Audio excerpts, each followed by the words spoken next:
In this video, I want to show you guys some more advanced automation techniques using Pro Tools and your FX 3. In part 1, we looked at how to do basic preset and scene changing. In this video, I want to show you guys two things: how to turn individual effect blocks on and off, and how to do cool stuff like, say, turn your delay mix up halfway through your guitar solos. So what I'm going to do in this, I've got the Pro Tools session open, and you can see there's a little section here that I've marked off as phaser on and phaser off. So I want my phaser to turn on during this preset at bar 83 and then turn off on bar 84. So we've got to do a little bit of setup on our FX 3. If you hit setup and then you go to MIDI remote, then we're going to scroll across to bypass.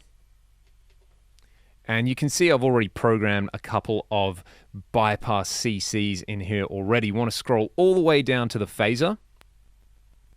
So in my preset, I'm using phaser 1, and I have gone in and manually set its CC number to be number 75. You can set it to be whatever you want, but I've basically gone through more or less in numerical order through all of these. So phaser 1, 75, phaser 2, 76, pitch 177, those kind of things. So when I send that CC from Pro Tools to my FX 3, it's going to say, hey, we want to do something with the phaser.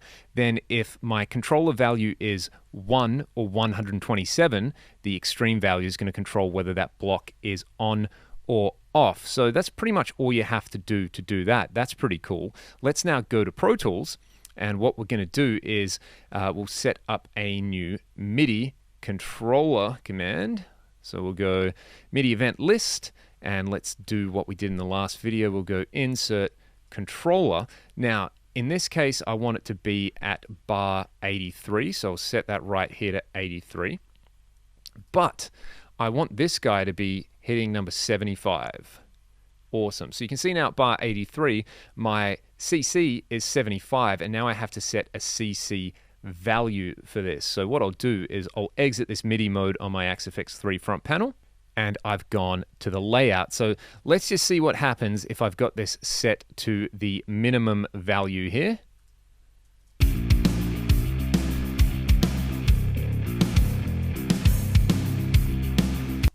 So I think that means that it's off. If I want the phaser to be on, I had better set this MIDI value to be, I think, 127, the maximum one. Let's go back to the MIDI event list, and we'll set this one here to 127, which means on.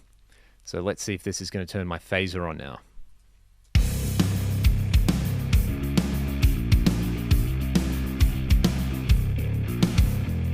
Fantastic, it turned my phaser on. Now, I want it to turn off at the start of the next bar. So what we'll do is we'll go back to MIDI event list, and we'll start a new one. Very, very similar process to what we just did, but this time it is going to be at bar 84. And again, my CC for the phaser is 75, and I'll set it to the minimum value there. So this is what should happen now. The phaser should turn on and then off.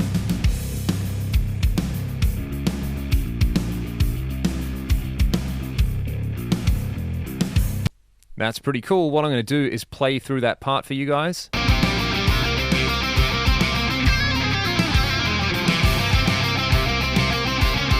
And it was pretty subtle, but you could hear that the phaser came on in that section. Happy days. All right, halfway through my solo, I want to turn the delay mix up. So we do need to do a little bit of setup in Axe Edit with this guy. What I'm going to do is go to the delay block, and I'm going to assign a modifier to my solo delay on my lead scene. You'll see that the delay is on channel A. And what I'm going to do with my modifier, I don't want to modify my rhythmic delay mix at all. So I'm just going to set the channel to channel A. This means that all that's going to happen is that this modifier is going to control the value on channel A and no other channels. And I've set my source to be external controller number 5. What I need to do on the front panel is set a CC for external 5. So let's do that.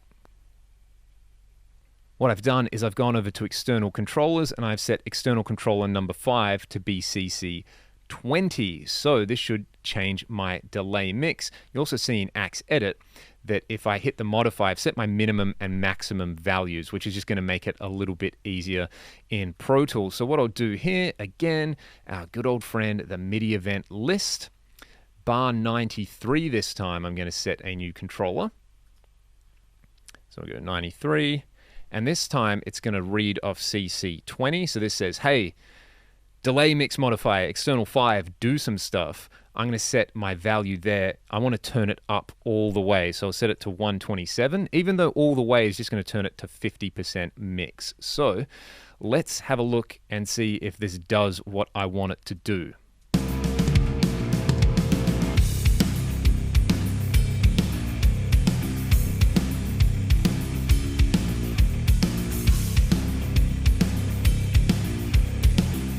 Fantastic, thank you very much. You could see that in Axe Edit, the delay mix came up. I'll play the solo, or I'll attempt to play the solo for you guys, and hopefully you can hear this effect in action.